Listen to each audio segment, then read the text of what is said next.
Europe 1, Culture Média. Thomas Hill. Et comme chaque jour, on démarre cette émission avec la session de rattrapage de Jean-Luc Lemoine. Et alors ce matin, Jean-Luc, nous recevons votre ancien patron, Diego Buñuel, qui a été patron des programmes de France Télé, qui va présenter donc la nouvelle version de Thalassa et qu'on a déjà eu le plaisir de voir dans son émission Instinct Animal. J'ai la plus profonde admiration pour Diego. Ouais, non, ça commence mal toujours. Ouais, Quand ça commence comme ça, on sait qu'on va prendre cher derrière. Non, pas du tout, parce que je l'avoue humblement. Il connaît l'animal. Moi, je suis totalement incapable de me faire payer mes voyages par France Télévisions. Si Diego, ça finit par se voir, parce que vos émissions, ça sent pas le surmenage. Bon, pour cette première émission de Thalassa, je vous embarque sur l'océan Pacifique, le plus grand océan du monde. Je vous assure que ce voyage vaut le détour. Pardon, excusez-moi, mais quand un sommaire finit par un plouf, c'est qu'on fait un métier cool. Il faut juste que ce soit pas un flop. Ouais, c'est ça. Moi, ça fait 1 an et demi que je fais Culture Média. Le seul plouf que j'ai entendu, c'était dans les toilettes d'Europe 1. Non. Bravo. C'est vrai que tu l'as dit, on en entend. Diego, quand c'est pas Thalassa, vous l'avez dit, hein, Thomas, c'est l'Afrique avec Instinct Animal. Oui. Alors, soit vous êtes très malin, soit vos collègues de bureau vous supportent plus et préfèrent vous envoyer aux 4 coins du monde pour plus vous voir à la machine à café. Je crois que c'est une question d'odeur aussi. Je penche pour la première solution parce que c'est un gars qui parle bien, Diego. Ouais. Un de ses secrets, c'est l'emballage. C'est un maître de la phrase qui te transporte. Pour que notre immersion au cœur de cet incroyable paysage soit totale, nous avons installé notre campement au plus près de l'océan. Oui, qui s'appelle la plage, tout simplement. Vous pouvez pas faire des phrases simples, Diego, parce que moi, si je vous dis... Vous voyez cet immense et rare chimpanzé dominant, régner et protéger sa troupe du haut de son arbre? C'est beau, mais ça fait beaucoup de mots pour décrire Thomas Hill. Voilà. Partir avec Diego, c'est aussi accepter quelques risques. À la rencontre des animaux sauvages, sans protection. Oui, si tu pars avec Diego, t'es pas sûr de revenir vivant. T'arrives en touriste et tu peux finir en kebab.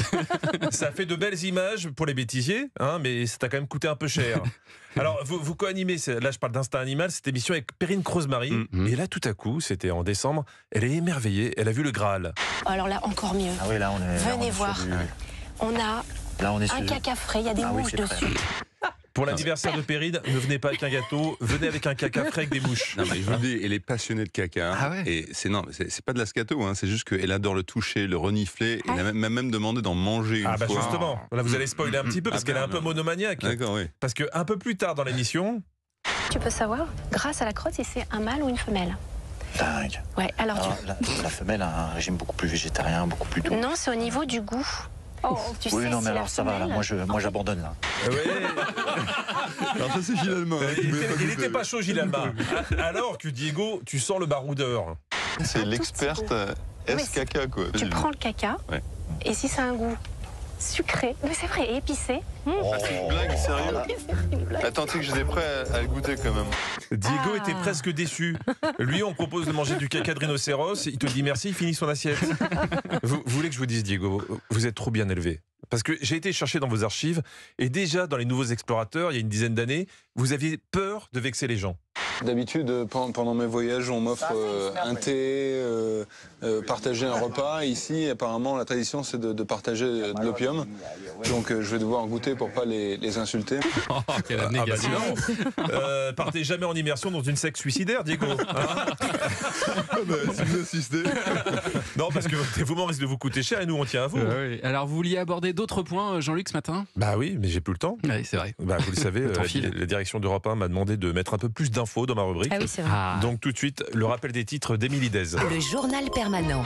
C'est une information qu'Europe 1 vous révèle en exclusivité ce matin. Anissa Haddadi, Jean-Luc Lemoine et Julien Pichenet. Boivent de moins en moins d'alcool au quotidien, du jamais vu depuis 1945. Et puis près de 8 touristes étrangers sur 10 ont eu envie de Gérard Larcher. C'est même la raison principale de leur venue en France, selon une étude du CNC. Le nombre de bébés est au plus bas depuis 1946. L'état de catastrophe naturelle a été décrété. Emmanuel Macron juge plus que jamais atteignable l'objectif de voir Thomas Hill. et son escargot mesurant 50 cm avoir un rapport avec les Français. Beaucoup d'infos. Ça aurait été dommage de rater cette news en même temps. Allez, bon week-end à tous. Merci Jean-Luc Lemoine.